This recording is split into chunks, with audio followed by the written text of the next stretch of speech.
71. A na startu vidíme poslední dvojici v této soutěži.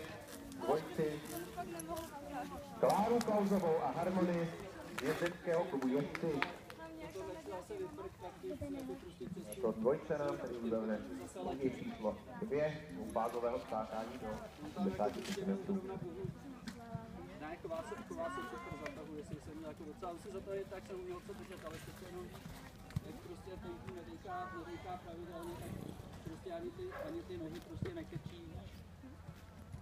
Jo, že prostě s těma nohama prostě nešvihne tak rychle, jak by bylo potřeba.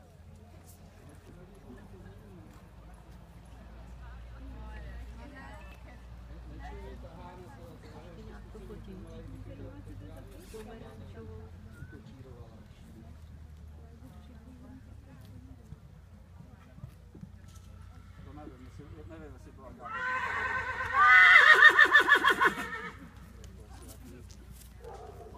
Jo, ten takové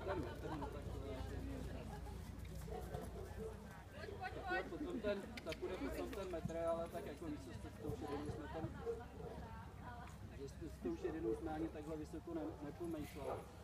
Jo, a mám od těch ty stránky, co mi srazily. A mám taky rysovaný kolem. Samozřejmě Klára nám může dokončit, když oficiálně už má uzavřený